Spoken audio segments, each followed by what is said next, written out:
Developing right now on Morning News Now, early exit this morning. President Trump back from the G7 summit one day early to focus on the conflict between Israel and Iran. They have to make a deal, and it's painful for both parties, but I'd say Iran is not winning this war, and they should talk, and they should talk immediately before it's too late. Meanwhile, Israel intercepting dozens of drones fired by Iran as Iranian forces vow to keep attacking until dawn.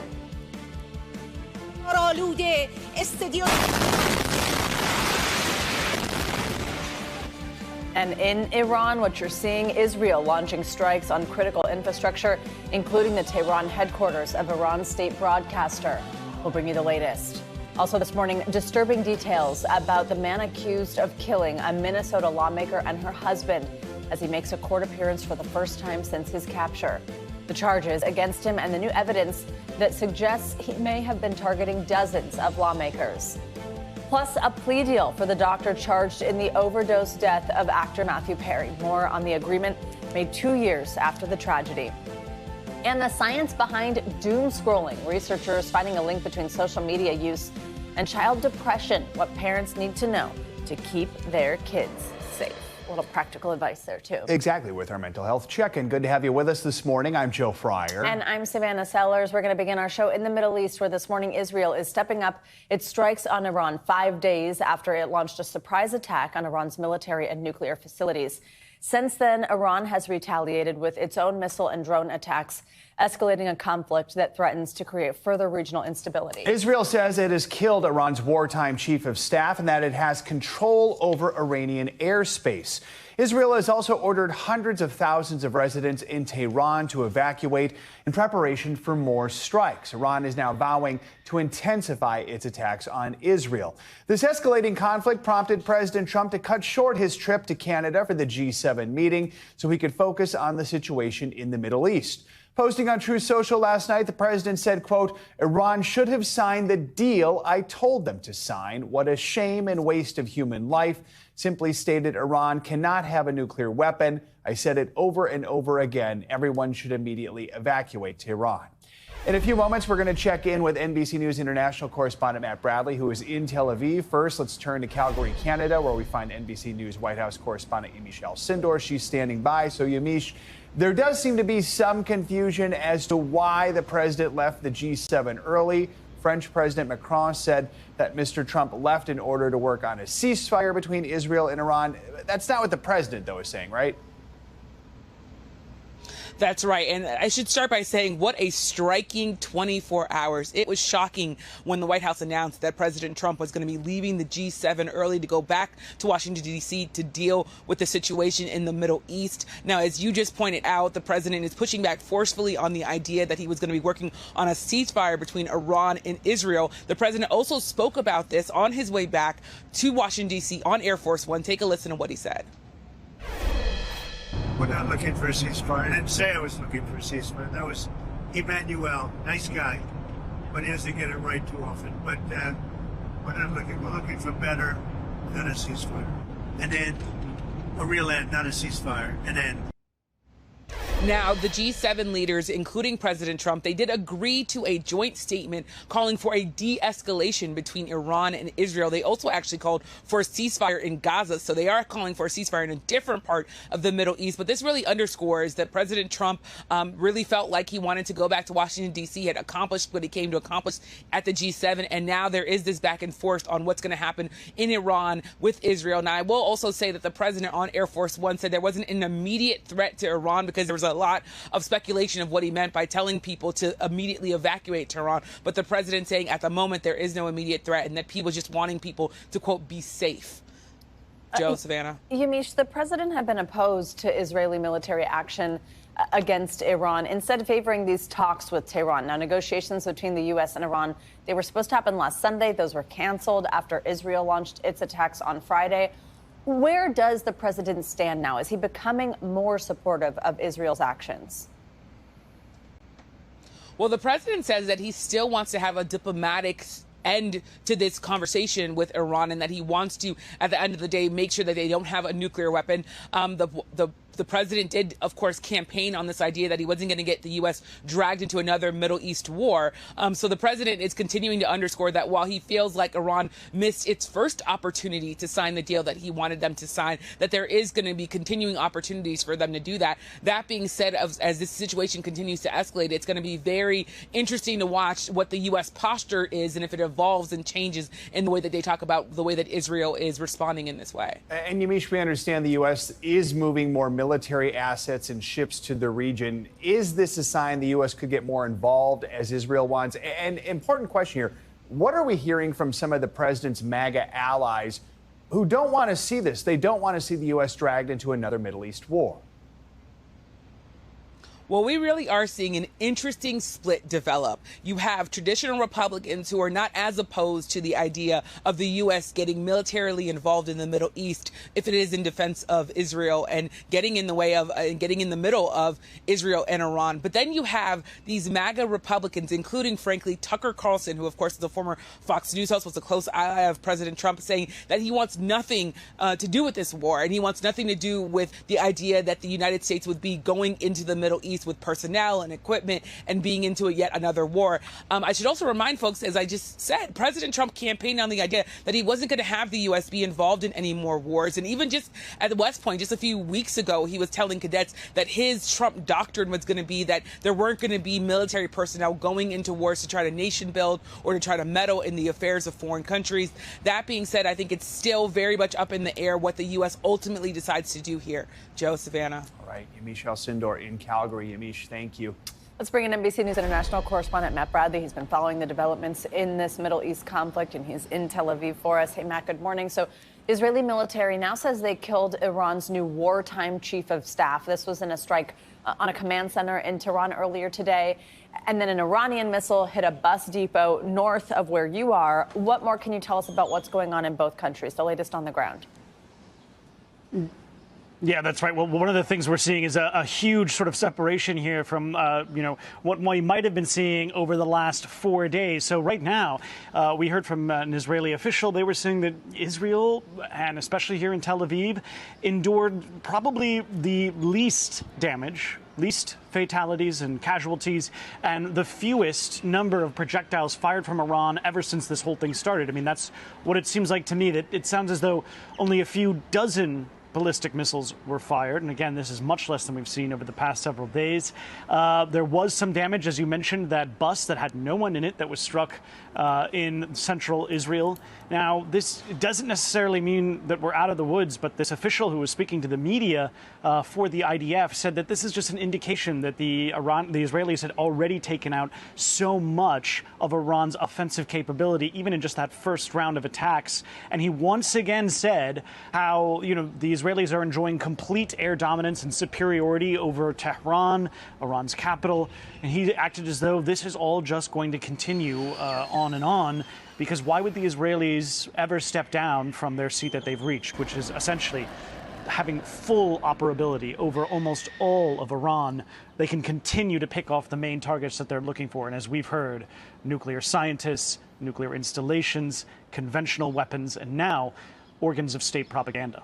So, Matt, where Yamiche is reporting from in Canada, there was a statement late last night from G7 leaders affirming Israel's right to defend itself, calling Iran, quote, the principal source of regional instability and terror. This came after Israel claimed this aerial superiority over Tehran. How is Israel interpreting that? Is the government seeing this as a green light to continue striking Iran?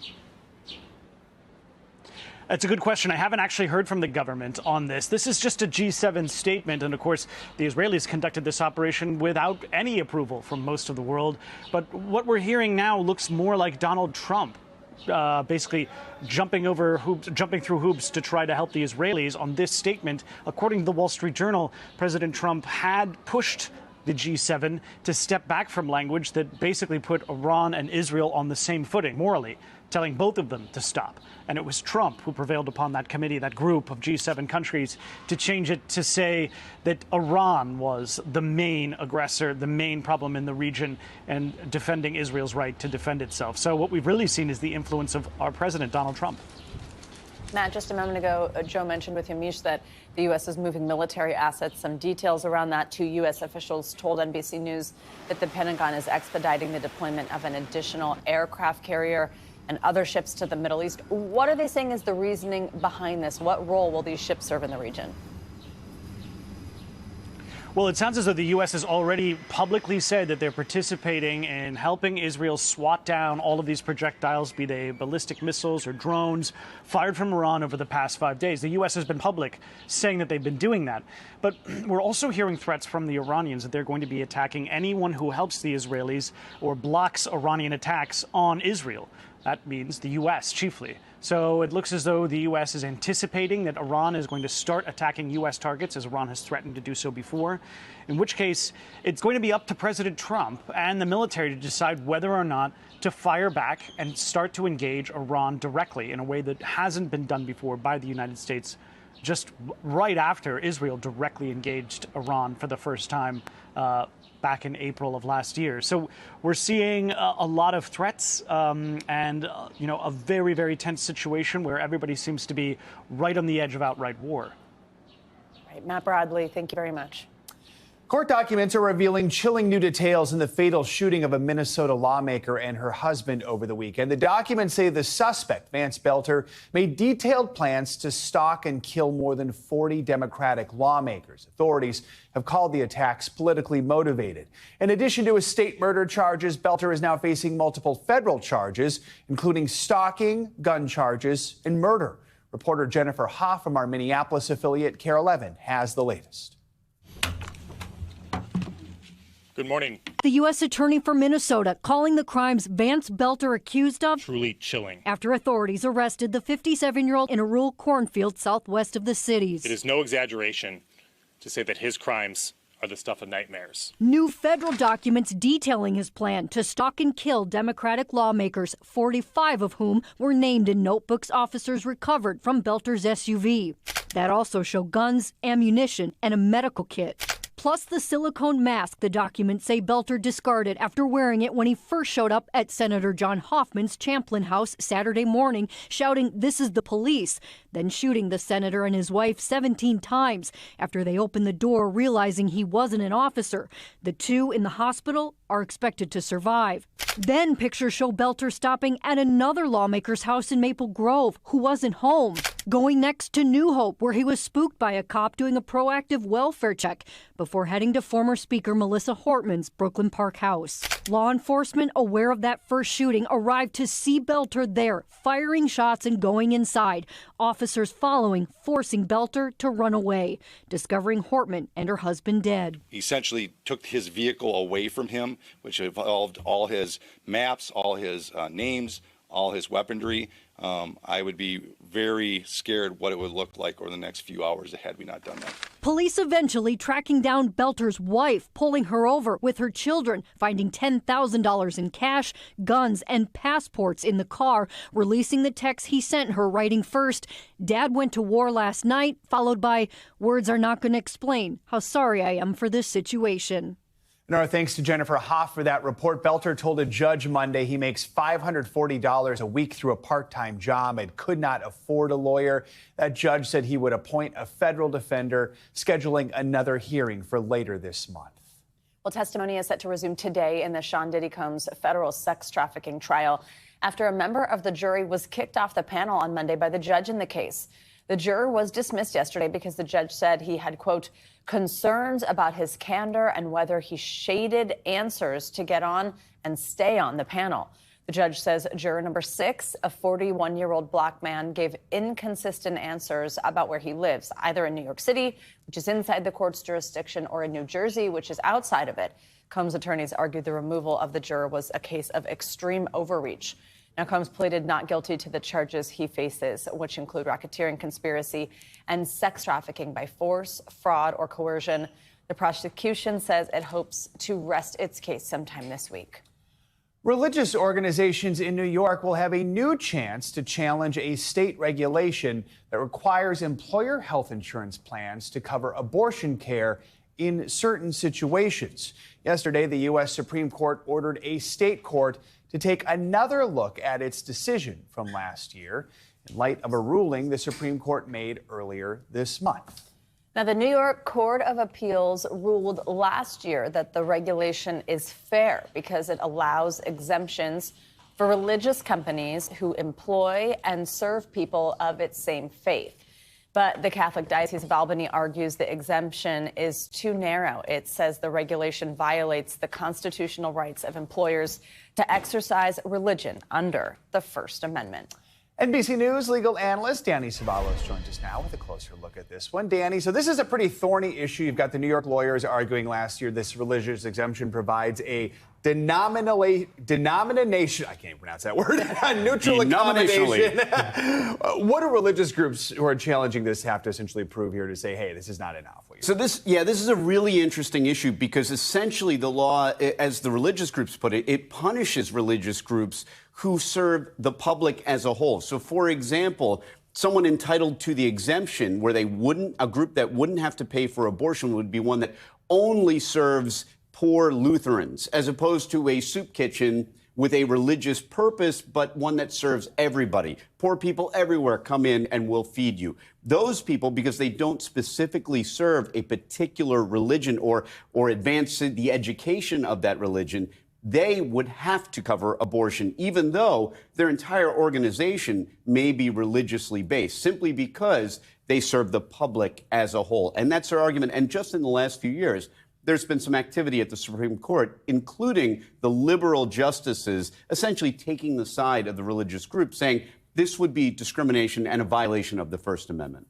Danny, this, though, this is the second time the Supreme Court has sent this case back to the New York courts. One of those times, though, involves a Wisconsin law. Explain the back and forth there, and if you think that this time anything different could happen. Right, exactly. This issue has actually been percolating in the courts, and this case itself has been around for about a decade. The case in Wisconsin is a case that is sort of precedential to some degree, or really persuasive. But what happened really here is when they sent it back down to the New York Court of Appeals, the New York Court of Appeals, at least the Catholic organizations argue, simply ignored the mandate to reconsider this case and decided it. And since then, there's been even more case law in the area. So now it seems very likely that the religious organizations are probably going to prevail, if for no other reason than this appears to be a law that discriminates against organizations that serve everyone, as opposed to those that only serve people within their own religion. Let's talk about another case that the Supreme Court has agreed to hear. It's a case from New Jersey. It focuses on the state's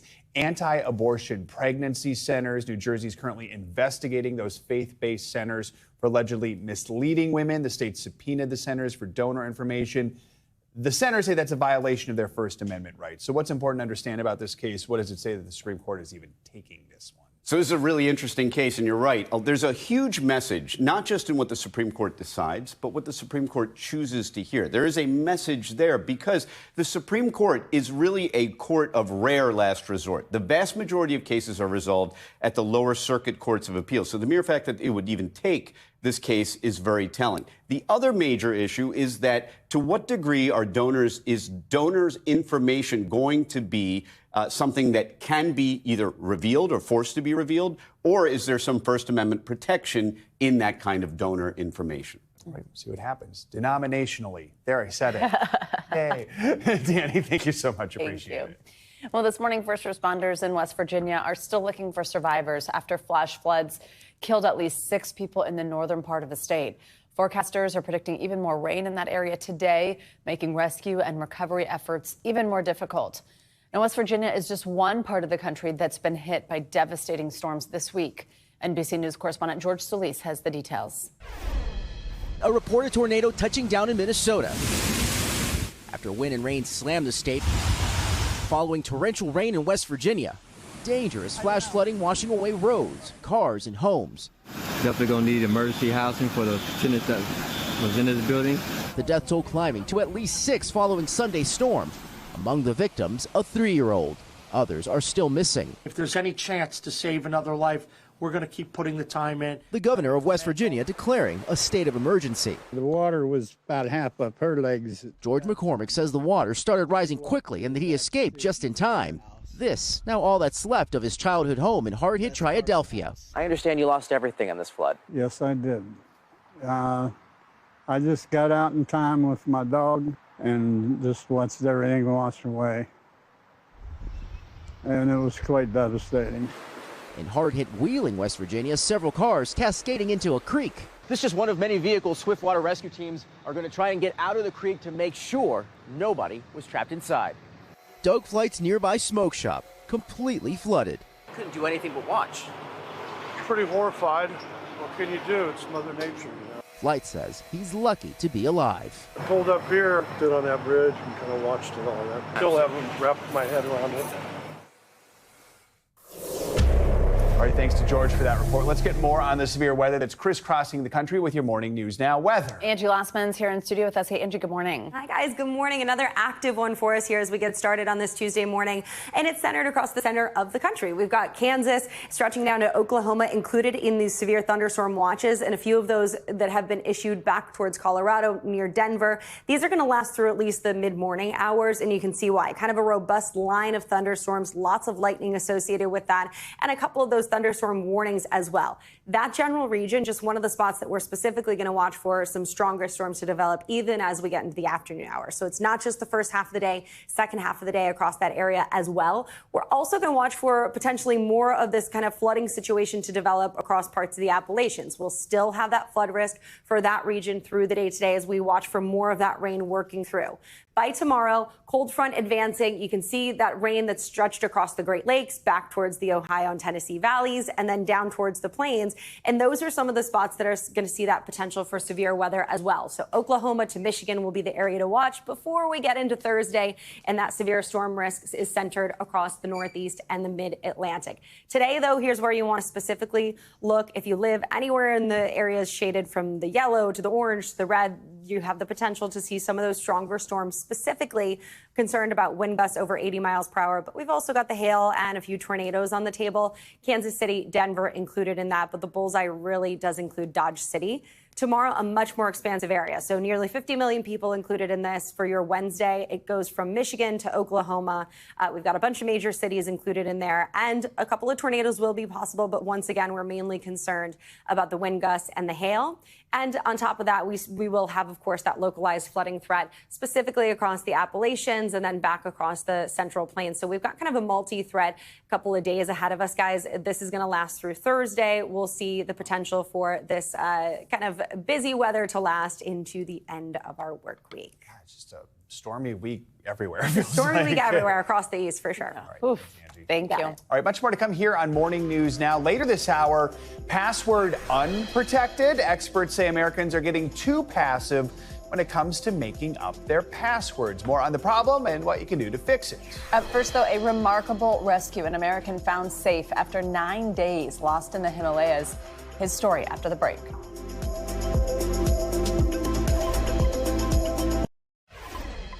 Welcome back. In India, an American hiker who was separated from his group and injured is recovering after surviving on his own for 9 days high in the Himalayas. NBC News correspondent Kathy Park has more on his harrowing ordeal and how his family never gave up hope. I didn't think anyone was going to come save me. This is 44-year-old American Samuel Vingrinovich, appearing weak and injured, but remarkably alive, after his family says he endured 9 brutal days lost in the Himalayan wilderness of India, surviving on bugs. If I go up the mountain, maybe I see camps. Yeah. But there was no camps. He's given food as he recounts his desperate search for civilization and sustenance. And then I got thirsty. I had to go back down to the river. His sister Natasha says the harrowing ordeal started on June 6. Her brother setting out on a hike after telling them he saw the Dalai Lama during an extended visit to India and Nepal. He texted the family saying, I saw him, it was amazing. Tomorrow I'm going on a 2-day trek. But that glacial trek at the base of the Himalayan mountains soon turning into a nightmare when he got separated from the group. He must have fallen. I don't know how long it took him to then start walking on a broken, fractured ankle. Indian media reporting a major coordinated search and rescue effort under harsh weather conditions, with police even bringing in drones. We're desperately trying to raise funds to cover urgent search and rescue operations. His family creating a GoFundMe account to finance additional search efforts, hiring a helicopter and a private rescue team from Israel, where Vengrinovich also has citizenship. He said that he saw the helicopter in the sky, but it was too far away. He could see hikers in the distance, but they were too far away. He could see the city in the distance, and that he just followed the river towards the city. Finally, Natasha getting a 4 a.m. phone call on Sunday that he had been found. He was like, dude, I walked 9 days and 8 bugs. Getting to video chat with him shortly after. What did he look like when you saw him? I saw that his nose is fractured or broken, that he has some kind of discoloration burns on his top of his head, that there was dried blood on his nostril, that that he looked malnourished, but he was there and he was alive. Wow, our thanks to Kathy Park for that report. According to his sister, Samuel is still in the hospital with those multiple injuries. And as of now, the plan is to get him to Florida, where his parents live, once he is well enough to travel. Developing overnight, Russia delivered one of the worst attacks on Ukraine's capital in months. NBC's Matt Badner joins us with that and other world headlines. Hey, Matt, good morning. Savannah, Joe, good morning. At least 14 people were killed overnight by a Russian drone and missile strike on Kyiv, marking one of the deadliest strikes on the Ukrainian capital in months. Moscow has in recent weeks intensified its airstrikes on Kyiv as the United States continue to pressure both sides to try to come to an agreement to end the war. No meaningful progress has been made on that front, and Russia's incessant and deadly attacks on Ukrainian civilians has made the prospect of peace seem far off. Also on that point, President Trump was expected to meet with President Zelensky on the sidelines of the G7 today, but that will not happen after Trump departed the summit early to deal with the Iran crisis.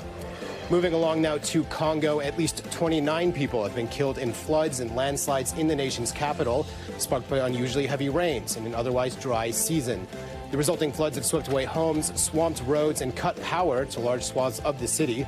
Local meteorologists said that 3.5 inches of rain was recorded on Saturday morning, and that is higher than any single day during the rainy season, which usually runs from November to May. Experts say the unusual rains are fueled by climate change.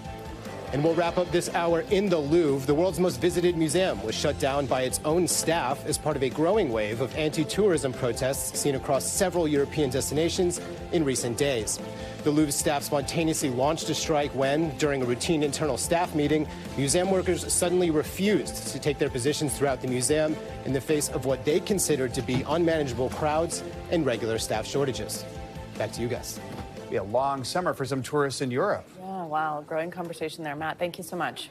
Visitors to a Florida beach had to worry about more than a sunburn after making a surprise find along the shore. A mysterious object that some thought was a scuba tank.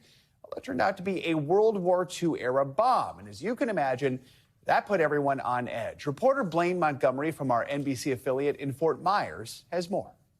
Yeah, it wasn't a normal day on Minnesota Keys. A piece of history washed up on the beach. Poppy, what is this? Because it's really heavy and it was encrusted with all kind of crustaceans and barnacles. Jim Jackson says his grandchildren were the ones who first spotted the mysterious object in front of their condo at Gulfview. Charlotte County Sheriff's Office says it's a suspected airdrop bomb from World War II that washed ashore. It was about right here. But the kids thought it was a scuba tank. They took this picture, but they had no idea it was a bomb until they came back to the beach. I was shivering when I thought it was, when I heard it was a bomb. The police officer was like, hey, go back up there because this is a bomb and it's not safe to be down here. You can see deputies responded to the scene here in this picture. Neighbors say around noon, deputies arrived and cautioned off at least 100 feet of the beach. I came out around 2:30 and we had cones, red cones coming all down the beach right here. I first thought, this is a scuba tank.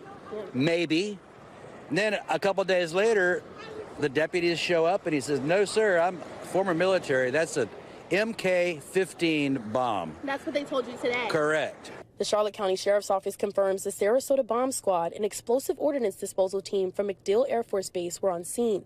They say the bomb was not live, but evacuated neighbors for hours as a precaution. Jim says it's frightening to know his grandchildren were so close to the bomb. That thing has probably been in the water since the 1940s, maybe 50s, when they were dropping stuff. You just never know what will wash up.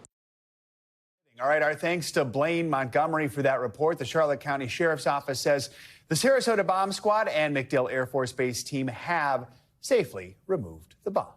What a story. All right, coming up, kids struggling with social media. New research shows there is a link between scrolling and young people's mental health. We're going to break down the findings and how parents can help. Your weekly check-in is next on Morning News Now.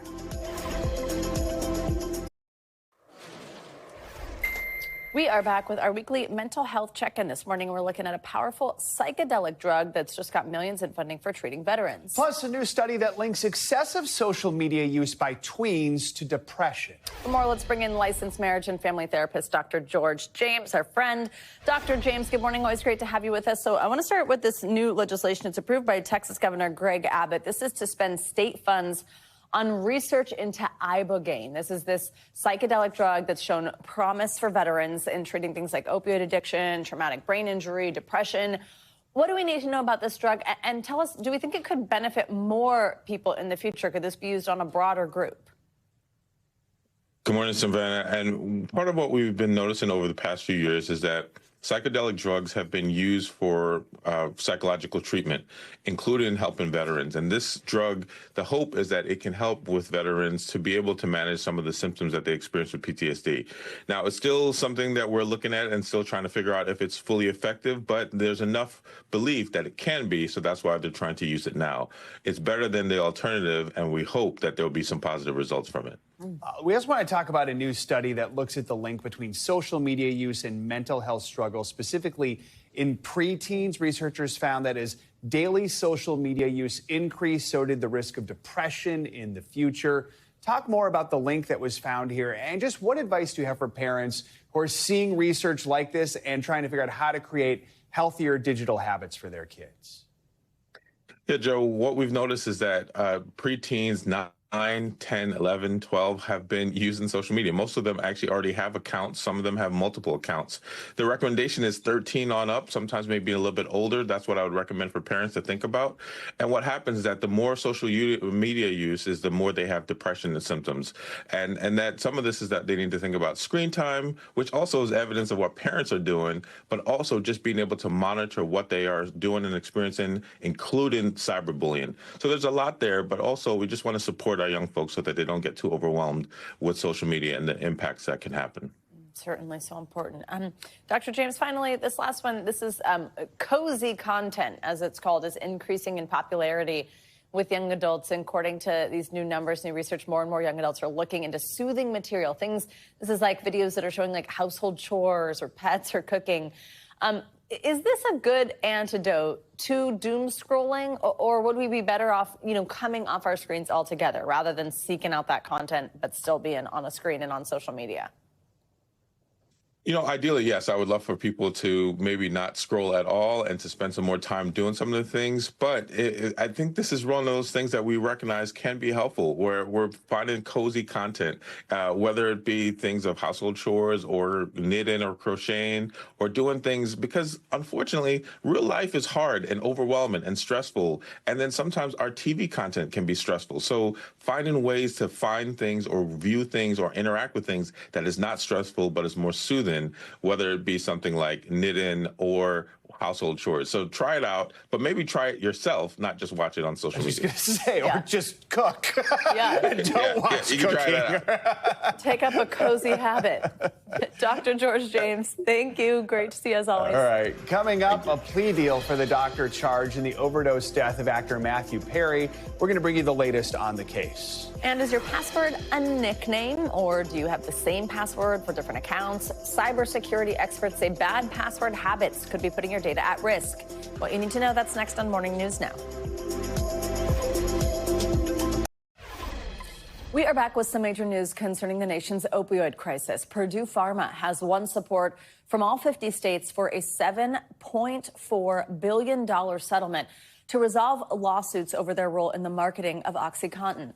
The money, which includes $6.5 billion from its owner, the Sackler family, would go to communities, tribes, and individuals impacted by the crisis.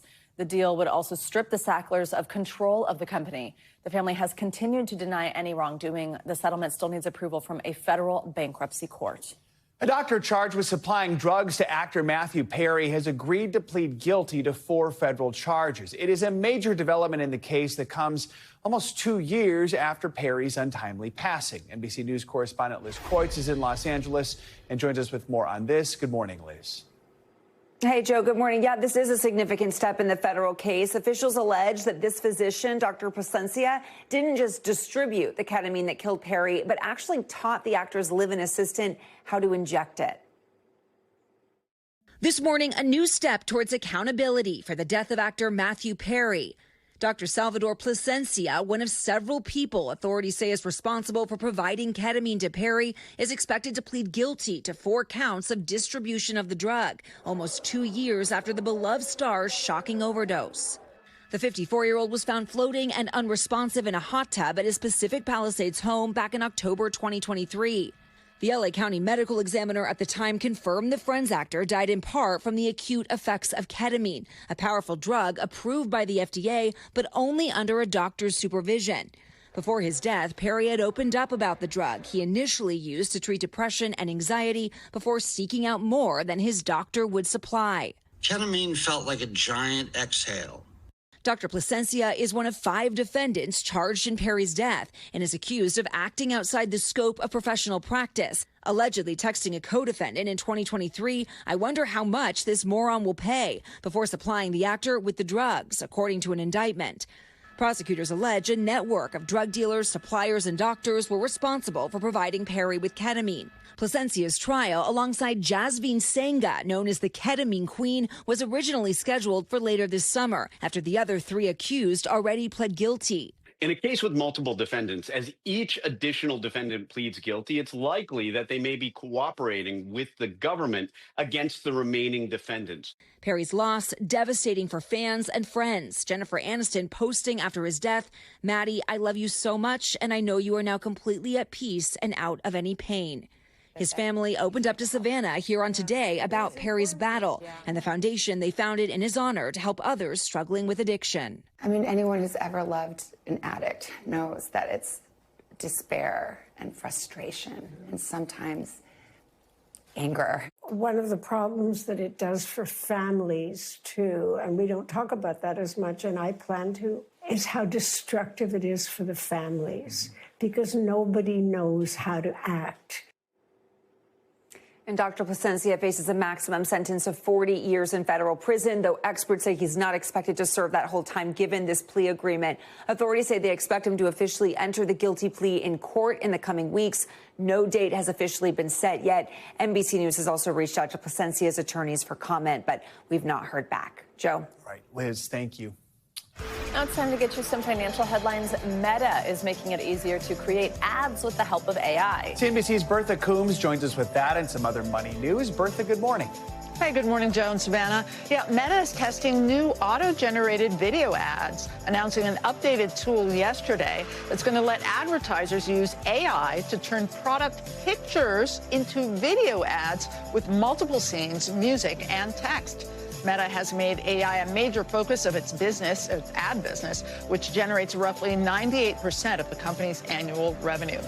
Instagram, meantime, is testing the ability for users to repost their posts. The company, which is also owned by Meta, confirming the feature to TechCrunch. Although it's been spotted working on the tool as far back as 2022, some people have already reported seeing it showing up in their accounts, letting them not only repost their own content, but other users' posts.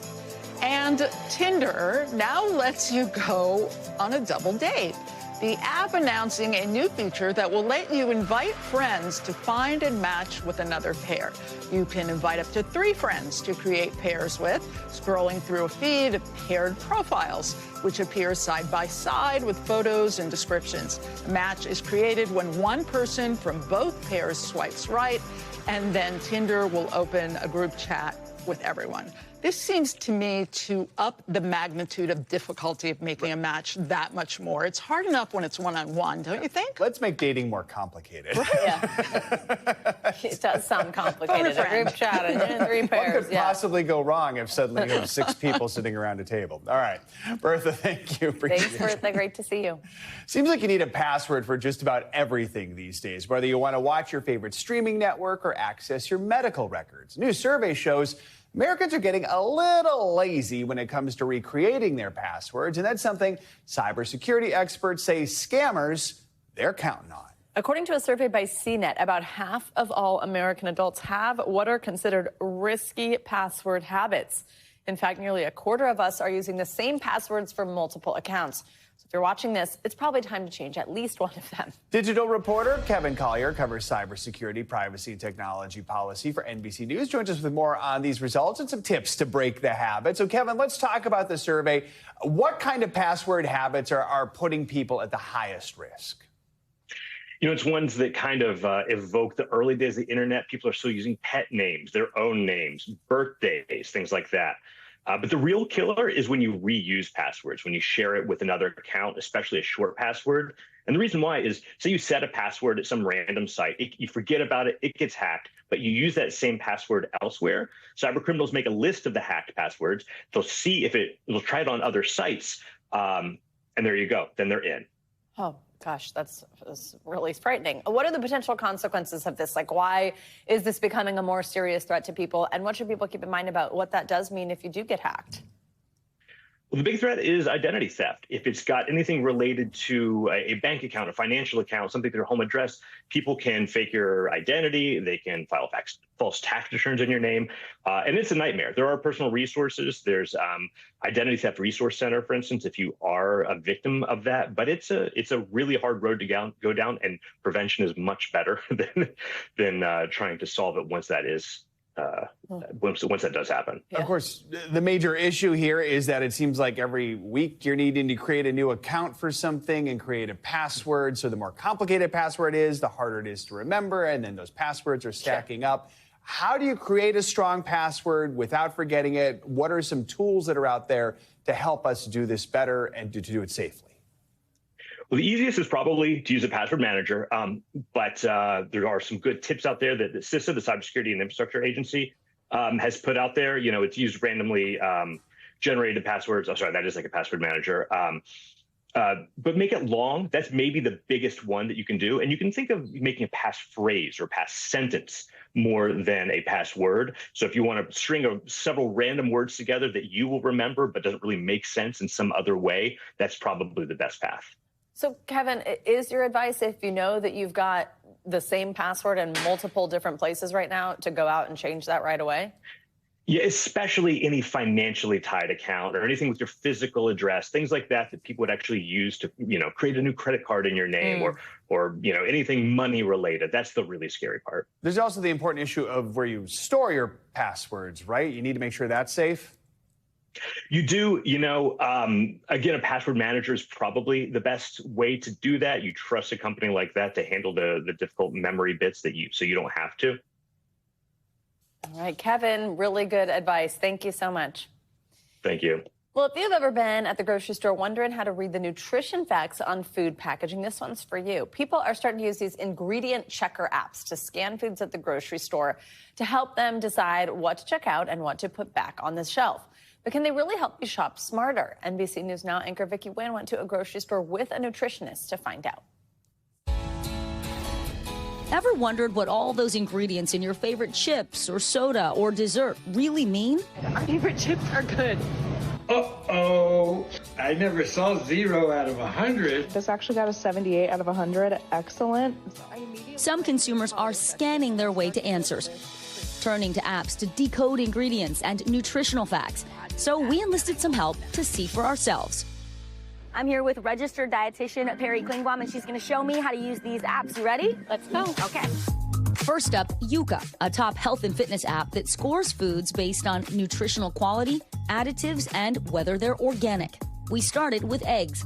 The Yuka app says 90 out of 100. It gives a green dot. Excellent. High in protein, low in calories. And we tried it on Annie's mac and cheese, which flagged 3 additives over potential health risks. Perry, do you like that the Yuka app tells people about additives? I do. It's very educational. You can go in and click and it gives you more information about what that additive is and what you might be at risk for, and you can determine if that's something that's applicable to you or not. Next up, Bobby Approved from food influencer Bobby Parrish. This app focuses on sugar, oils, and colors, as well as whether products are organic. Something it pointed out with these eggs. They're saying it should be non-GMO, organic, or ideally pasture-raised. The app approved this Kerrygold cheddar cheese. Grass-fed, pasteurized milk, salt, cheese cultures, and enzymes. 4 ingredients, so this is pretty simple. And even right here, it says 100% natural. Finally, we used Zoe, which notes nutritional quality and the amount that a food is processed. Zoe gave the eggs a high rating. This got a food score of 80. Enjoy regularly, no risk of processed foods on the Zoe app. What say you? It's analyzing the nutrition information, the additives, the protein, calories, fats, carbs, and I think that eggs are a real whole food, and that's what the app is reflecting. The Zoe app also lets you take a picture of your meal and will break down what's in it. We used it on a fish, rice, and vegetable meal. Okay, wow, it actually found the exact meal, and it says 40. Enjoy in moderation. I think these are generally healthy whole foods, and I would recommend enjoying them. We reached out to the brands we scanned and have not heard back. For some, ingredient scanning apps have been life-changing. David Ortiz started using Yuka 2 years ago after seeing it on social media. It really made me aware of and more conscious of the things that I was consuming. After lots of scanning, Ortiz says he's built healthier eating habits and is feeling better because of it. I felt more clarity and less depressed, less anxious. All of these different things started to change. While the apps can help guide consumers, critics say they can unfairly penalize certain ingredients. So dietitians recommend you eat a variety of foods, including protein, vegetables, and carbs, and enjoy treats in moderation. As a registered dietitian, what's your advice for us when we're shopping or choosing our food? So I think the apps can be a helpful tool to help you learn how to read the label, but at the end of the day, you know you, and you know what works for your body best, and I don't think the apps are a replacement for that. Vicki Nguyen, NBC News. Good tips there. There you go. Usually those stories end with do the Mediterranean diet, so that was refreshing. So true. The biggest piece. You will always hear that. Coming up, it's a tasty incentive for kids to get good grades. Yo, I told you I'd get honor roll. You're the man, Zamir. I was so proud of him, man. I was like, yo, man, go ahead, grab whatever you want. When we come back, the heartwarming story with a New York twist, how one bodega owner is supporting students one snack at a time. This is Morning News Now.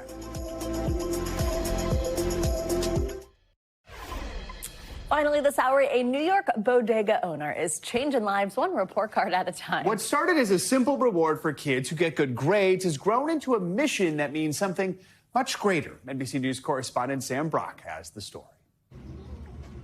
Am I seeing this, Malik? Yep. 96, 100, 100, 100. There's something undeniably sweet happening on Staten Island. Yo, I told you I'd get honor roll. Kids coming in flashing glowing report cards. I got my honor roll. And getting a big boost. Good, let's go. From the man who owns the corner deli, Wael Wali Al-Selwi, doling out groceries for good grades, all starting in 2023 with a 6th grader, Zamir, who was trying and trying to make honor roll. You're the man, Zamir. I was so proud of him, man. I was like, yo, man, go ahead, grab whatever you want. What would Wally tell you? He's like, dream big. An idea was born. Wally, a father of 3 whose children are living in Yemen, was initially paying out of his own pocket, but as word of mouth spread, his brother started a GoFundMe to help more high achievers. All kids are smart. They just need someone to believe in them. At first, he said, it was mainly chips and sodas, but that gradually changed to all kinds of groceries that families need. For a whole month straight, all I see is kids. The first thing is eggs, eggs, eggs, eggs. The program, now formally Grades for Grabs, giving kids a reason to believe in themselves. If I'm able to change kids' lives, it's my mission to just keep going. Sam Brock, NBC News, Staten Island. Okay. That is so sweet. It's very sweet. I love the joy in the kids knowing the pride in what they did, and they get to come in and they get something for it. It would be lovely to see more and more stores replicate something like It really would. Oh. All right, that is going to do it for this hour of Morning News Now. Stay with us, though. The news continues right now.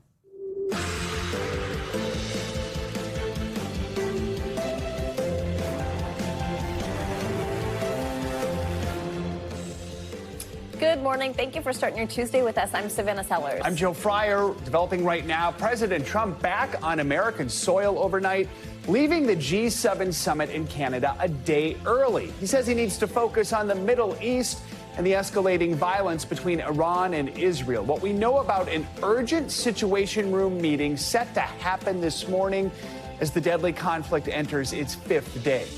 Also this morning, the man accused of a political assassination in Minnesota now facing a slew of federal charges, including 2 counts of murder. He's accused of gunning down State Representative Melissa Hortman and her husband over the weekend. The disturbing picture prosecutors are painting of a suspect who they say was planning to try and kill dozens of politicians. Attention, Amazon shoppers. Prime Day is just a few short weeks away, and this year, get ready for double the days of steals and deals. Summer saving sensation now inspiring other big retailers to offer their own sizzling sales. So where can you save the most green this season? We've got you covered. Plus, later in the hour, U.S. Open champ J.J. Spaun joins us live in studio on his first major title that made for a Father's Day like no other. I just want to know what was going through his mind when he sunk that putt. I know. My goodness, out of control. All right, let's begin this hour in the Middle East. The conflict between Israel and Iran is escalating 5 days after Israel launched a surprise attack on Iran's nuclear and military facilities. Iran then retaliated with its own missile and drone strikes. The worsening situation in the region prompted President Trump to cut short his visit to the G7 summit in Canada, returning to the U.S. overnight. NBC News Chief White House correspondent Peter Alexander has the latest. Good day to you. This was a sudden change of plans for President Trump, cutting short his attendance midway through that summit in Canada, getting back here to the White House within the last couple of hours. A U.S. official tells NBC News President Trump has requested his National Security Council be prepared to meet in the Situation Room, as his defense secretary says the U.S. is postured defensively in the Middle East. With the Israel-Iran conflict escalating, President Trump arrived back in Washington overnight, abruptly leaving the G7 summit with world leaders in Canada 1 day early, saying it's to focus on the crisis in the Middle East, now in its 5th day. President Trump posting on Truth Social that his return to Washington has nothing to do with a ceasefire. Much bigger than that, he added. Stay tuned. What are you looking for here? And then a real end, not a ceasefire, or giving up entirely. Israel so far has yet to achieve its goal of destroying Iran's nuclear development program. And the president now faces a pivotal decision, whether to help the Israelis target Iran's enrichment facilities buried deep underground, which would thrust the U.S. into the fight, or keep pursuing a disarmament deal that the president has repeatedly said he wants. I think Iran basically is at the negotiating table. They want to make a deal. President Trump later posting Iran cannot have a nuclear weapon, while adding, without further explanation, everyone should immediately evacuate Tehran. Asked about that message on Air Force One, I want people to be safe. The posts come as the president signed a joint agreement with other G7 world leaders calling for de-escalation between Iran and Israel. President Trump appearing to indicate Iran has reached out wanting to de-escalate without offering any specifics. They'd like to talk, but they should have done that before. Iran is not winning this war, and they should talk, and they should talk immediately before it's too late. Overnight, Defense Secretary Pete Hegseth said the president's position in support of a peace deal has not changed. President Trump's made it clear it's on the table. The question is whether Iran will take it. But the U.S. is also moving more military assets into the region, expediting the deployment of a second aircraft carrier, the USS Nimitz, and other ships to the Middle East, according to 2 U.S. officials. A bit more from the president's overnight comments there aboard Air Force One. He sounded undecided about sending his vice president, J.D. Vance, and his top envoy, Steve Witkoff, to meet with the Iranians, saying it depends what happens in the days ahead. And he also notably repeated his warning to Iran, insisting if U.S. troops are targeted throughout the region, the U.S. would come down very hard on the Iranians, saying then the gloves are off. Back to you. All right, Peter, thank you. The Israeli military is continuing to step up its strikes on Iran, targeting the country's military leaders, even its state television center. Iran's health ministry says more than 200 people have died in Iran since Israel launched its first attacks on Friday. Iran is fighting back with more deadly missile strikes on Israel. With no de-escalation in sight, NBC News chief international correspondent Richard Engel is on the ground in Israel with the latest. Richard, good morning. This bus was completely destroyed by an Iranian missile strike overnight. It happened early this morning. I heard the blast. Nobody was killed or injured here, but that's basically down to good luck, because if the Iranian missiles do get through Israel's defense system, they explode more or less at random. This morning, a powerful Iranian missile slipped through Israeli air defenses, smashing into a bus terminal north of Tel Aviv. The missile dug a deep crater in the upscale suburb of Herzliya and burned the area. In Iran, Israeli strikes are unrelenting. Israel says its jets have now full air superiority over Tehran and that it's destroyed a third of Iran's missile launchers. And Israel isn't just targeting the military. Iranian state TV was live on air, an anchor appearing defiant, when suddenly Israel bombed the building. Most Iranians only have access to state TV, so it was a warning to Iranians that Israel can strike when and where it chooses. The escalating conflict is putting the entire Middle East on edge. Imagine seeing this out of your plane window. This video appears to show what passengers saw from a commercial flight as Iranian missiles on their way to Israel streaked through the sky. It's little wonder why airspace across the region has either been closed or disrupted.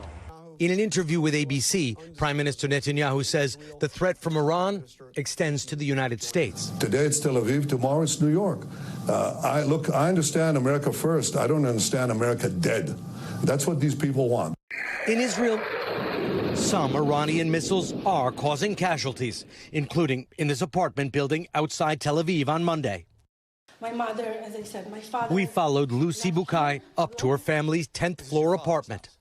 It's trashed, windows shattered, no power. So what is it like for you to see your family house like this? It's, I have no words. It's just, I feel like it's a movie. It's a bad movie. Her baby's bed is covered in glass. She does not want to come back. How? How can you continue to live here if such thing can happen? Israel is continuing to attack Iran's top military leaders, announcing this morning that it has killed the wartime chief of staff. All right, Richard, thank you. For more on this, let's bring in Lieutenant Colonel Danny Davis. He's a retired Army Lieutenant Colonel at Defense Priorities and also the host of the Daniel Davis Deep Dive. Good morning. Thank you so much for joining us. So we know that President Trump requested the National Security Council be prepared in the Situation Room for his return. We know that according to an administration official. What would have been the most pressing subjects to discuss upon his return? Well, you certainly have to look at it in context, and we have seen just in the last few weeks, but then also in recent days, additional military power being sent to the region. We have, of course, the B-2 bombers on Diego Garcia. They're reportedly A-10 Warthog tactical attack craft on Diego Garcia. New destroyers have been sent. Aircraft carriers have been sent, and allegedly up to 30 aerial refueling jets have been sent from the United States to Europe, all of which seem to be postured to conduct substantial and large-scale strikes. So, I mean, you can read between the lines, but the fact that you have lots of combat power at the same time, you have Trump leaving the G7 specifically to chair a National Security Council meeting, it looks like that they're looking at options of the United States entering the war. I certainly hope that's not the case. I hope it's the case that they're talking about finding other ways for diplomatic off-ramps and lowering the tensions, but it doesn't look good, quite frankly, at this point. So we know Israel's campaign has rapidly progressed over the last week. In the last 24 hours alone, Israel has claimed aerial superiority over Tehran. Its military says it killed Iran's new wartime chief of staff earlier today. We also know Prime Minister Netanyahu has not ruled out killing Iran's supreme leader. That's something that President Trump vetoed. Do you think that's still a realistic possibility?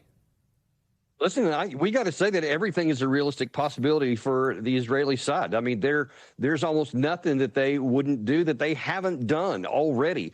And I think that it would be a really, really bad move. It sets another precedent that one day could come back to haunt our side, because once you set the standard that, yeah, you can just assassinate leaders left and right, then there's no reason why our enemies or opponents in the future wouldn't do likewise, which has kind of been a taboo off the table. You have the leaders kind of protected, and you fight at the point of contact.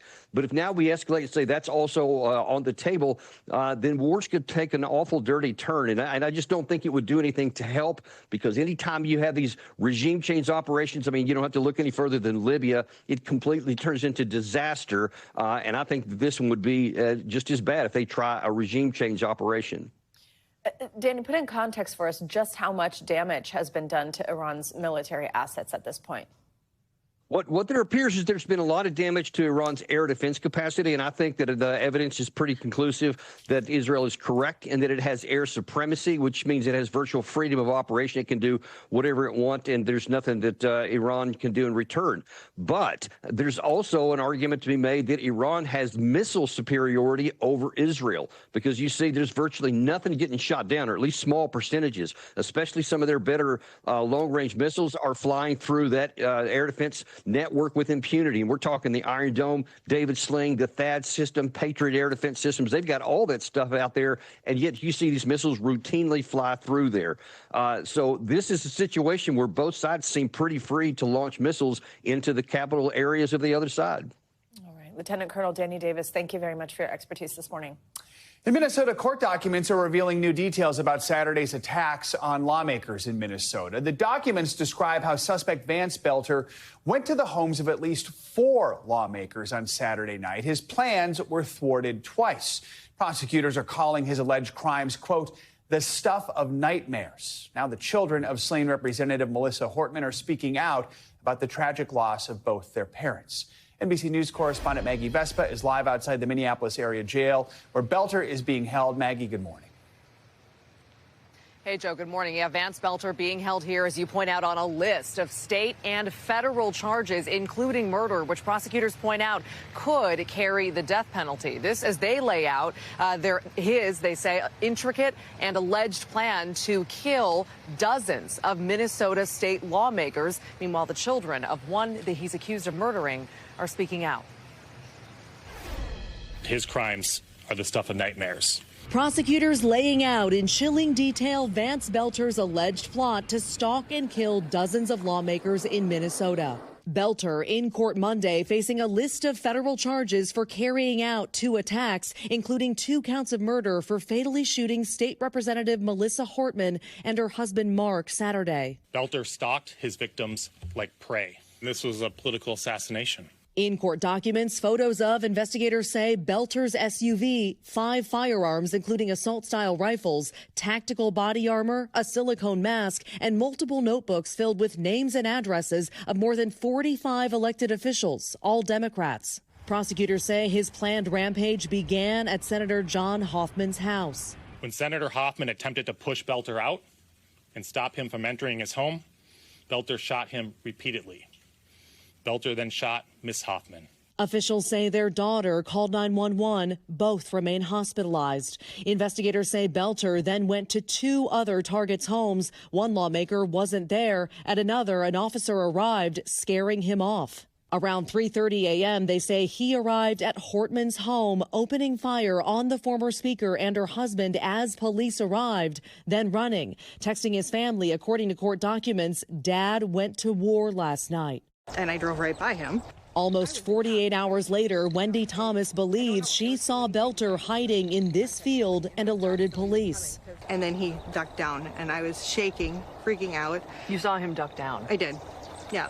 Law enforcement arresting him late Sunday. Now, as Minnesota struggles to heal, this morning, the children of Melissa and Mark Horman speaking out. Sophie and Colin writing, "We are devastated and heartbroken," thanking law enforcement for their heroic attempts to rescue our mom and dad, adding, "Our parents lived their lives with immense dedication to their fellow humans. This tragedy must become a moment for us to come together." That statement is just heartbreaking. Back to the investigation. The affidavit that we referenced in that piece also confirms details of law enforcement's encounter with Belter's wife and kids while he was on the run, saying officers found inside her car, inside Jenny Belter's car, handguns, $10,000 cash, and passports for her and the kids, who the documents say were in the car with her at the time. Now, law enforcement stressed, she says, since cooperated, she was never detained. We have reached out to Jenny Belter. We haven't yet heard back. Joe. All right, Maggie, thank you. The legal battle over President Trump's deployment of the California National Guard is set to return to a federal courtroom this afternoon. A judge last week blocked the Trump administration's order to deploy troops to the state in response to protests held in downtown L.A. over immigration raids. But the case was later put on hold so it can go before an appeals court today. NBC News legal affairs reporter Gary Grumbach joins us with a preview. Gary, good morning. So there's been this back and forth here. Walk us through what we can expect in court today. So, Savannah, the arguments that we're going to hear today involve whether or not the appeals court should continue its stay of Judge Charles Breyer's order from last week, which had pulled the California National Guard out of Los Angeles because they were incorrectly activated in the first place. What happened here was the Trump administration told the adjutant general, who's essentially the guy that's in charge of the California National Guard, that they were going to take over the National Guard, but they didn't tell the governor of California. They didn't formally notify him. That, the judge ruled, was in violation of several different federal statutes. Now, within 2 hours of the judge making that ruling, things moved incredibly fast here. The Trump administration appealed the order, and then an administrative stay was put in place until we could get to today, which is when this hearing will take place at 3 o'clock Eastern time. So, Gary, at the heart of this case is whether President Trump was right to take control of the National Guard. Remind us what both sides are arguing here. Yeah, that's right. This was a lawsuit that was brought by the California State Attorney General, who said basically, we don't want you involved in civilian law enforcement. We don't want the National Guard involved in civilian law enforcement. We want them, if they want to protect federal buildings, that's fine. If they want to protect federal personnel in those federal buildings, that's fine. But stay out of the streets and don't be involved in the immigration enforcement raids that we've seen across Los Angeles. Now, the Trump administration was arguing that without them, they say Los Angeles would be burning. They say they were absolutely essential to keeping the peace in Los Angeles, guys. Gary, could this case ultimately reach the Supreme Court, or is there any path or resolution that you think could work for both the state of California and the White House without that step? This does seem like this kind of case is on a rocket ship to the Supreme Court. I mean, this is the perfect kind of case for them. It's about presidential rights and presidential powers versus state power. So we should absolutely expect to see this appeals process go through and another appeals hearing happening, a district court hearing on Friday to see whether or not this turns from a temporary restraining order into what's called a preliminary injunction, a more appealable case. And then we should absolutely see this heading to the Supreme Court in the coming weeks, guys. All right, Gary, thank you.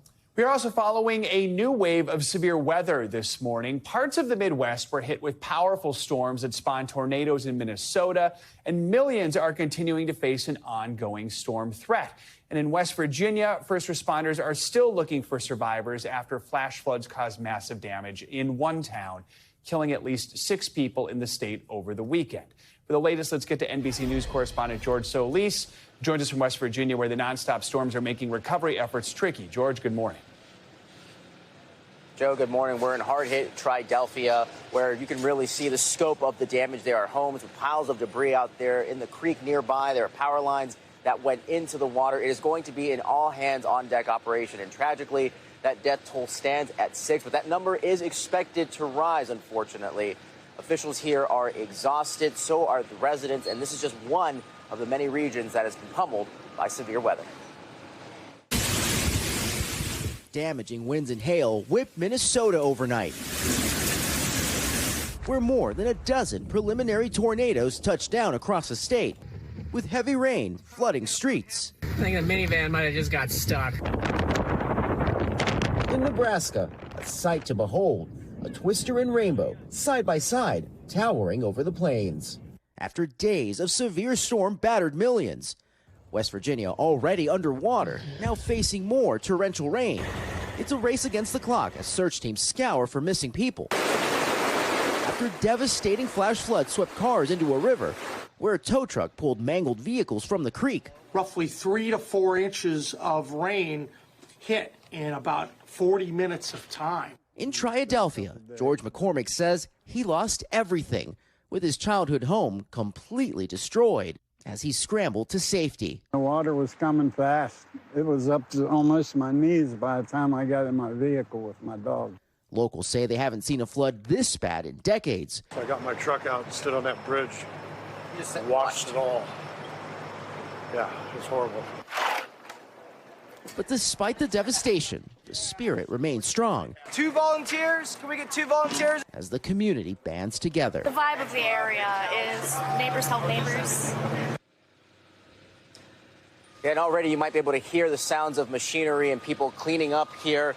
West Virginia remains under a flood watch with rainfall rates that could exceed 2 inches every hour. A lot of residents here hoping that rain holds out because many of them just don't know how much more they can take, and they're hoping that they can get a lot of this cleaned up before that next batch of severe weather moves in.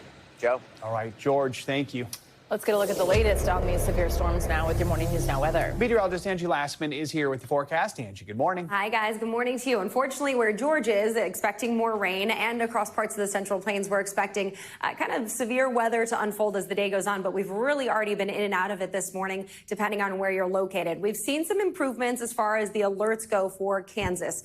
Early this morning, we were dealing with those severe thunderstorm watches. Those have since expired, but notice it's still raining there. We're still dealing with kind of an active morning across that region that will cause difficulty when it comes to the commute. And we're still seeing some of these thunderstorm watches lasting across parts of Oklahoma and Colorado. Those will be in effect until at least mid-morning. Beyond that, we're going to watch for more of those thunderstorms, potentially severe, to develop across that same region. So it's the Central Plains specifically that we're going to watch today for the stronger storms, the tornado, the hail, the winds, all included. And then there's that rain that we're watching across parts of the Appalachians that will keep that flood risk in the picture for folks across that area through today. By tomorrow, the heavy rain centered across the Great Lakes, stretching down through the Ohio and Tennessee valleys, and then back towards the southern and central plains. And those are kind of some of the spots that we'll watch for potentially, again, severe weather. It's going to be a much bigger area, encompassing a lot more people in some of those more major cities. So we'll heads up for that as we get into our Wednesday. And by Thursday, severe risk looks a little lower, but still we'll have that potential across the mid-Atlantic now in the Northeast as this system kicks out a little farther to the east. Here's the area to watch today. Specifically, if you live in Dodge City, stretching out to Lamar or Wichita, you have a pretty good chance of seeing some of those stronger storms. But an even more expansive area does include, of course, parts of Iowa stretching back to Colorado, Denver included in that. And it's the hail specifically and the winds that we're most concerned about. But a couple of tornadoes not out of the question. Notice we go from 13 million people under that severe risk today to 49 million people for tomorrow. It's Oklahoma to Michigan that should be able to kind of get those alerts and such here as the day goes on. We'll see those stronger storms developing. Oklahoma City, St. Louis, Detroit, Cincinnati, Chicago, all included in that. And it's going to be the same kind of threats all on the table, along with the potential for some flooding.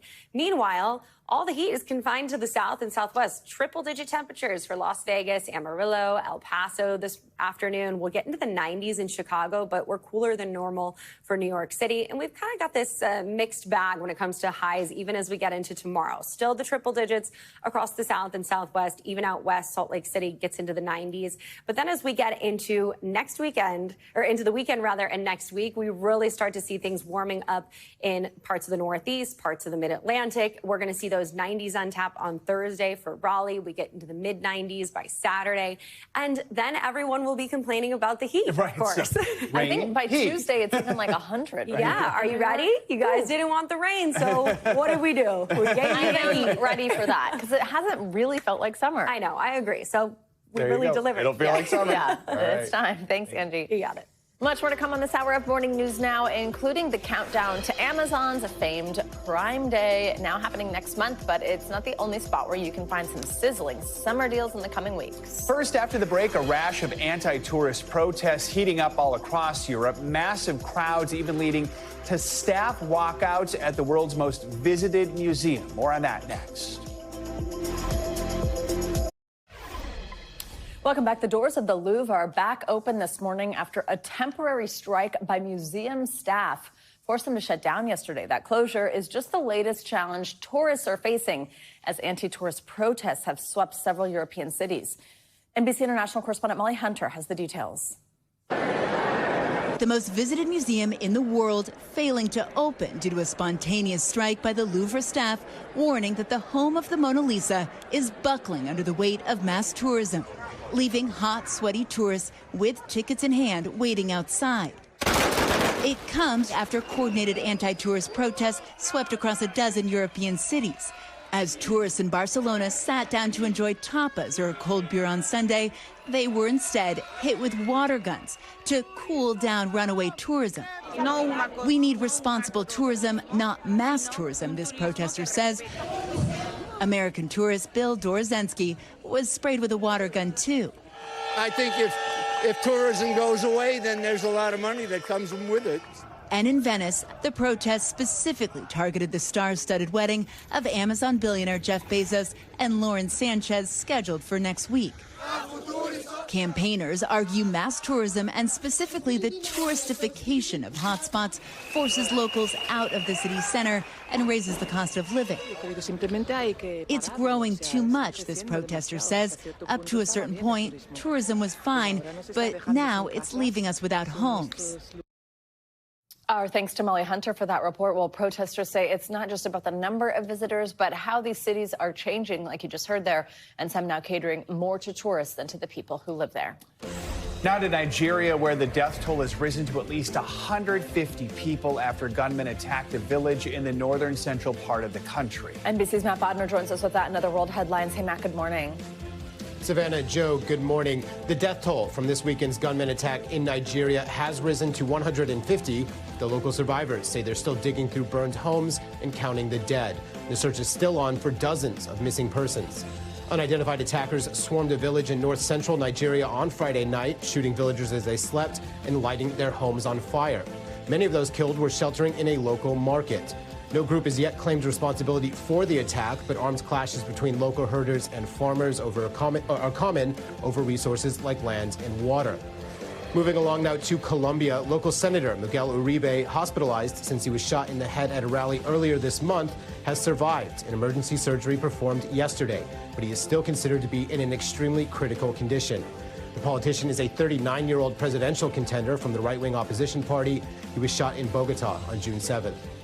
And we'll wrap up this hour in Spain. A beach near Malaga has recruited a poodle named Nilo to join its elite squad of 4 Labradors, working as lifeguards at a popular local beach. Nilo has a fluffy white coat, which contrasts well with his red life jacket. Nilo correctly also wears sunblock on his nose. What makes Nilo most unique is the fact that he is a poodle. Dogs are used on many Spanish beaches, but they tend to be Labradors or Newfoundlands.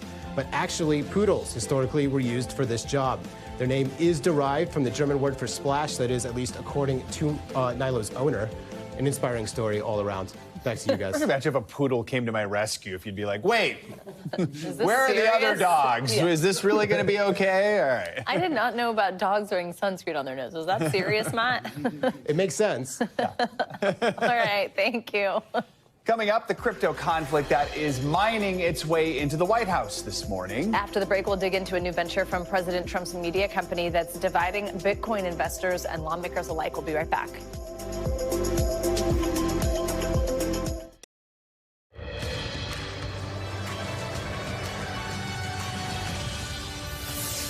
We are back now with a closer look at what's making news in the world of politics this morning. We're going to start with the effort to step up security for members of Congress after the attack on Minnesota state lawmakers on Saturday. NBC News Chief Capitol Hill correspondent Ryan Nobles joins us from Washington with that and more political headlines. Ryan, good morning.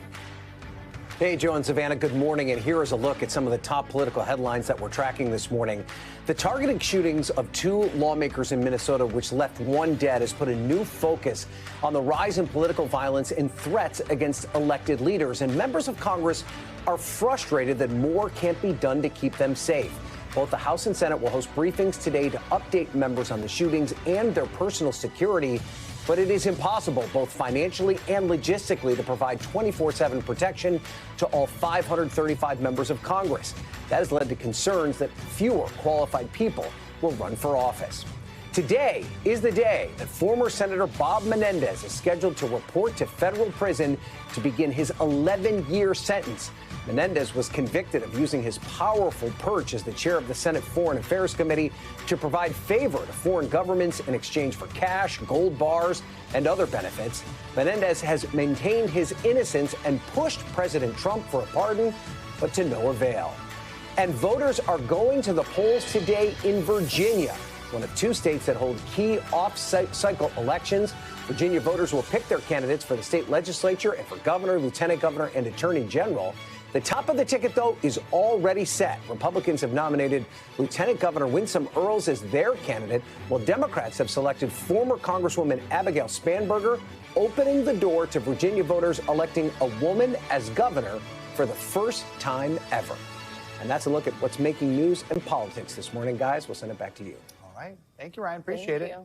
President Trump is doubling down on his support of cryptocurrency. His company, Trump Media and Technology Group, which runs social media platform Truth Social, is planning to start a new fund that will buy and sell Bitcoin and other crypto coins. That's according to a new filing with the SEC.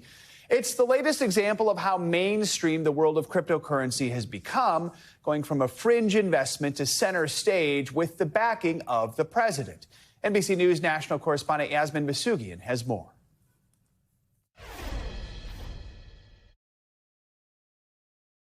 As Bitcoin hovers around record highs and day after day brings new headlines. An enormous success. The stock up 148% right now.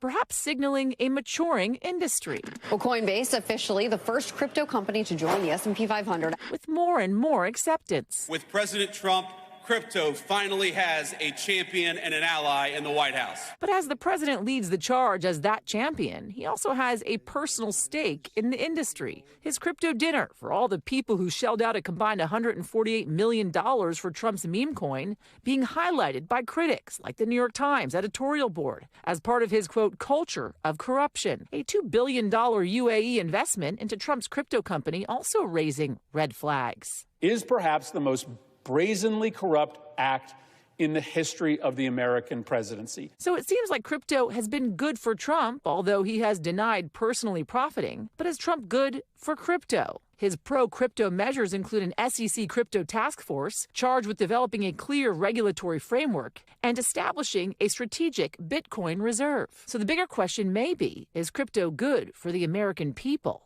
Not everyone is convinced. Crypto has had a great big pump courtesy of the personal endorsement of the president. We're seeing a lot of publicity around this because he's dealing in cryptocurrency a huge amount, including promoting his own cryptocurrencies in public channels. And this gives Coinbase enough of a stock price boost. David Gerard is a cryptocurrency and finance author and says despite all the hype, Coinbase's consumer trading volume was actually down 17% in the first quarter of this year, perhaps indicating less interest in crypto. You see these big numbers in headlines. They haven't got any substance behind them. They're hot air. When you're dealing in cryptocurrency, the only way to get money out is if some other sucker puts money in. But Brian Corshane, the founder and CEO of a crypto investment firm, disagrees. Well, the number one thing to know about Bitcoin, this digital property, is there's only 21 million units. There is a fixed supply, so you have something that is very rare. While Brian believes in the crypto market overall, he has less confidence in the president's meme coin. It's not something that we're going to put our clients into as an investment. Whether you invest in crypto or not, it's becoming a bigger and bigger slice of the economy. You're seeing a lot of companies want to adopt Bitcoin and put it on their balance sheet. We're going to see more of that in the next few weeks. Publicly traded companies' Bitcoin holdings, for example, are creeping up on $100 billion. More than doubling since Election Day, according to BitcoinTreasuries.net. Companies get into Bitcoin and having a big pile of Bitcoins on their books. What happens when the number goes down? are they suddenly broke? And when a company loses a whole lot of imaginary money, they'll try to make it up with real money. Things will become more expensive. Employees will lose their jobs. It'll be systemically bad. But as the White House pushes ahead with its policies, the crypto boom continues for now, while others wait for a bust. Yasmin Vasugian, NBC News. And we are lucky now to be joined by the newest U.S. Open champ himself, J.J. Spahn, who brought a little bit of hardware with him. This has not left your side, I'm guessing, in the last couple days. Oh, no. She's by my side every second of the day, along with my other girls. Did you give her a name yet? Sparkly. She's Sparkly, beautiful. there. I like Sparkly. that. Sparkly the trophy. So congratulations on everything. I mean, heading into this, you'd only won one PGA Tour before. Has it sunk in yet, winning this major title? What's been going through your mind these last couple days? I think being here with you all and doing the whole media circus has been kind of what's made me realize what I've accomplished. So yeah, I'm super honored. I still am waiting for it to officially sink in, but I definitely want to keep riding this high. The arc of your story is just so awesome, and we heard a little bit of it there, and even hearing you yourself call it storybook. You almost quit the sport entirely before here you are winning a major. Tell us about your journey, and how glad are you stuck it out? Yeah, totally. I wasn't really groomed to be a professional golfer. I didn't have the pedigree as a junior golfer to, go to a highly ranked Divisional I college. But, fortunately, I was given the opportunity to walk on to San Diego State. And, I persevered. Go I didn't know. Yeah, exactly. Go Aztecs. Didn't know what my ceiling was. I didn't know what I can achieve, but I definitely had the aspiration. And just kind of kept going one foot in front of the other. And, here we are at one of the highest peaks in golf. You had to deal with some rain over the weekend, at one point an hour-and-a-half rain delay. And I understand a story you heard about Tiger Woods helped you sort of stay locked in. Tell us about that. Yeah, well, it was a story that Tiger had told other players that ended up telling me. But yeah, it was just something where no matter what's going on in any tournament, especially a major championship, you just want to stay there. You want to be in the present. You don't have to do anything crazy. Just kind of keep, going the course, staying steady. And eventually, when it's your time, things will fall into your lap. And that's kind of what happened on Sunday for me, and fortunately came out with the trophy. Okay, it happened on Father's Day. Your two daughters were there. I think also was your dad there. Just tell us about the moment and what this meant for it to happen on that day and how special it was to celebrate with them all. Yeah, it was a cherry on top, definitely. There were so many crazy coincidences with the day going where, it started to feel like this was meant to be, as long as I just let it happen. To have my family there, have my dad there, Father's Day, my first time actually having Father's Day with my family on the road at a big tournament. So it was just one of those things that it was meant to be. And, I'm so happy to, have celebrated Father's Day that way. When you were a kid, your father set up a net in the garage, right, Yeah. to help you get going in it. So were you thinking about that when you gave him that big hug after you won on Father's Day? What was going through your mind there? Yeah, it was so great to just embrace him, kind of run through all the memories that I've had as far as our golfing journey together as a family, everything that we've done together to kind of give me this moment. And it was just all the hard work has paid off, and the support from them and my dad has been incredible. And, I'm just super fortunate to, have them in my life to give me this opportunity. Take us to the moment of this putt. I mean, what was in your mind when you are that far away from the hole, and then as you're watching it unfold, did you feel right away like it was going to be the one? What'd you think? Yeah, I totally was just trying to two-putt it, get it close, snuggle it up there to where I didn't have to have some, 5-6 foot tester to win the U.S. Open, because that's, probably the most pressure-packed putt I would have had. But I had a nice read from Victor as far as pace goes for the distance. It was 64 feet. And, right when I hit it perfectly in the center of the face. It was kind of tracking the whole way, and it disappeared. And, my lab putter was so hot all day that I had to let it ride. I had to let it go, like it was on fire. So it was an epic celebration too. Well, everyone was celebrating with you. It's amazing to watch. Thank you so much, JJ Spahn. Pleasure to meet you. Congratulations again. And if you are already waiting for more golf, the 153rd Open Championship is where the greatest golfers in the world will take on the unrelenting elements of Northern Ireland in pursuit of the Claret Jug. You can watch the Open from July 17th to the 20th on NBC, USA, and Peacock. Thanks so much, JJ. Great to meet you. Now to some financial headlines. The future of TikTok, at least here in the U.S., is looking a little brighter this morning. CNBC's Bertha Coombs joins us with that and some other money news. Bertha, good morning. Good morning. I'm trying to get over my jealousy that you're talking to JJ. That was an incredible finish on Sunday. Congratulations to him and his family. President Trump says it's likely he'll extend the deadline for TikTok's Chinese parent company to sell the app's U.S. operations. ByteDance faces a June 19th deadline, that's this week, under a law signed before President Trump left office to sell those assets or face a ban in this country.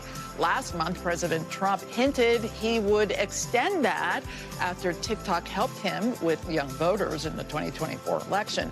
Speaking to reporters this morning on Air Force One, he says he believes Chinese President Xi Jinping will ultimately approve the sale. Gold is outshining its safe haven rivals this year. Prices are up more than 40%, outpacing the Japanese yen, Swiss franc, and even U.S. Treasuries. Investors tend to flock to these safe haven assets in times of global uncertainty or volatility. Analysts say the biggest appeal of gold is it's free from government liabilities. When you own Treasury bonds or currencies, you're buying into a country's respective economy. And after a one-year hiatus, Joey Chestnut is returning to take on all challengers at the annual Nathan's Hot Dog Eating Contest on Coney Island this 4th of July. Chestnut, who's won the contest 16 times, was forced to sit out last year because of a dispute with the organizers after he signed a sponsorship deal with Impossible Foods, which makes vegan hot dogs. Chestnut says he still works with companies in the vegan space, but they've never conflicted with his love for hot dogs. Wow. Beef ones. I wonder why he doesn't sign with Tums or something, because it just gives me a stomachache thinking about it. That does seem like the logical, corporate connection right there. I agree. What he can do, though, blows my mind. Thank you, Bertha. Well, now to a moment Prime members have been waiting for. Amazon has announced the dates for Prime Day 2025. The summer sale will kick off on July 8th for 4 days of steals and deals. This year, it could spark a price war with other retail rivals who have also jumped in on the summer sales. NBC News business and data correspondent Brian Chung joins us now. He's replaced JJ Spahn. I've never sat in this chair bring a before, trophy. by the way. This is really good. Yeah, I didn't bring a trophy. I'm really sorry about that. But you do bring news of sales, so that's yes, good. I do. I might have to buy one of these on Amazon because, yes, with the specter of tariffs threatening price increases for everything from toys to electronics, maybe even chairs too, this summer's Prime Days could be a golden opportunity to tariff-proof those holiday gifts. And it's not just Amazon. Other retailers could jump in on the sales too. Call it the deal days of summer, with Amazon officially announcing its annual Prime Day sale will be extended to 4 days, beginning July 8th. What's next? Whatever it is, it's going to be a big deal. The e-commerce giant saying its best deals of the season will cover categories from pantry items to toys to pet essentials. Amazon promising up to 40% off back-to-school supplies. Around July 4th, we tend to see pretty broad discounts. They can be as deep as 50-60% off in some categories, and so it is a very good time to shop. The company is also wheeling out new savings this year in the lead up to Prime Days. $1 off per gallon for a gas station visit over the 4th of July weekend, as well as $10 off a Grubhub delivery order through July 7. Those savings could be a way for consumers to help tariff-proof their purchases ahead of the holidays, as Walmart, Macy's, and Best Buy top the big-name retailers' warning of price increases as a result of the president's trade war. I think it's a good time to look for deals, but you don't want to panic. I would focus on the things that you have on your list that you need. Other retailers could jump into the summer savings spree too, with Target and Walmart offering their own July deals last year. Another Amazon challenger, Chinese discount company Temu, which is already advertising lightning deals as part of a limited-time summer sale, all of which could lead to a sizzling summer of deals. Target, Walmart, they are actively competing against Amazon, offering very good deals. It's really a buyer's market. And yes, we are a few weeks out from those Prime deals actually beginning, but Amazon says they'll offer early deals on Amazon branded items beginning on July 1st. And as a reminder, Prime deals are limited to Prime members, which does cost $139 annually, but students can get a discount. So I don't know if you still have your IDs, but maybe you can try to swing that. I don't know if I could pull that off anymore. You could. I might try. I'll try it. Okay. I do still have my Buff One card, but there you that go. seems like it's Try cheating. it. Yeah. Thanks, Brian. Coming up, a wake-up call for sports fans this morning. When Morning News now returns, the eye-opening new expose revealing just how much the goalposts are moving when it comes to shelling out cash for your favorite team. That's next. Stay with us.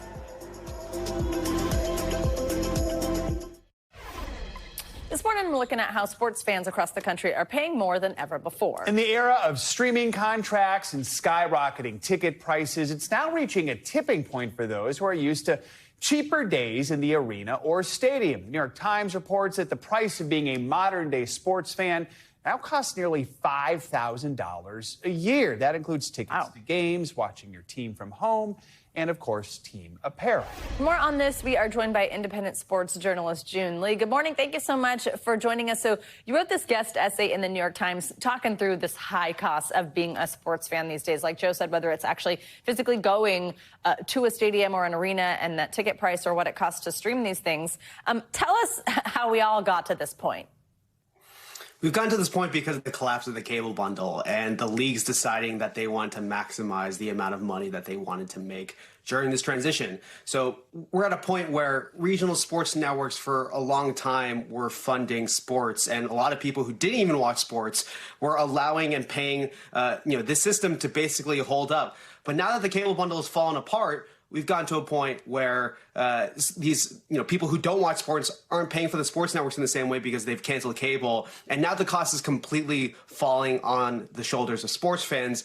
And as a result, these games have gotten splintered across so many different streaming services that, even me, someone who watches sports on any given night, almost needs a spreadsheet to figure out where these games are because, sometimes they're on Max, sometimes they're on Peacock, and you're just not really sure where they are. And then on top of that, you're just paying so much money. Like Netflix just added games on Christmas this past season. Going into the new season, YouTube is going to have an NFL game. Peacock had a playoff exclusive game on their streaming service. And so, there's the basic cable stuff, which the access to, you can get a digital antenna, but how many people are actually going out and getting a digital antenna? There's not a lot of people doing that. And so there's people who are just struggling to get access to sports. They just want to watch their sports games because, in the past you could just lay back on your couch and turn on the TV and sports would be there. It's not really like that anymore. You have to put in way more effort than you did before. Yeah, I remember just turning on the TV and watching the Minnesota Twins. It was great. So for many people following their favorite sports team, it's more than just a game. In the article you wrote, quote, "Fandom isn't being nurtured anymore, it's being mined." Explain what you mean there. The sports leagues, the owners, the entire system is taking advantage of the loyalty that fans have towards their sports teams. They're going to do almost anything possible, especially the diehard ones, to watch as many games as possible. And so they're taking advantage of that loyalty. They're monetizing that loyalty to be able to make as much money as possible. And I think as a result of that, because they are preying on the commitment that the biggest diehard sports fans, myself included, have towards their teams to basically, give as much money as possible to these streaming services and ultimately to the leagues as a result of that. And I think a side product that has come from that is that, it used to be much easier to just kind of talk at the water cooler with your coworkers or text with your friends about what's going on with your favorite sports teams. But I've noticed that there's kind of this massive gap now between the people who do watch the games, who put in the effort to watch the games, versus the people who are following the sports mostly in social media and aren't necessarily watching the games. There's a huge gap in information there. And on top of that, just people are tired of not being able to watch games, so they decide to not watch them at all, or they decide to pirate them. And so it's hard to connect with people as a result of that. And when we live in a time that's as politically polarizing as it is now, sports is one of those easy things to connect with people over. And there's all this conversation around, the difficulty of men socializing, especially after this past election. I think all of these things are feeding into those dynamics where, this is a relatively low stakes thing, depending on the circumstances. I think Knicks fans would probably disagree in New York City about, the team being low stakes. But, this, in the grand scheme of things, it's a low stakes conversation that you can have with a stranger, that you could talk about on the subway. Definitely. And the connection, the kind of shared information universe that people have is slowly falling apart as a result of all of these paywalls. June Lee, thank you so much. You do it for this hour, Morning News Now. But the news continues right now. We thank you for watching. And remember, stay updated on breaking news and top stories on the NBC News app or watch live on our YouTube channel.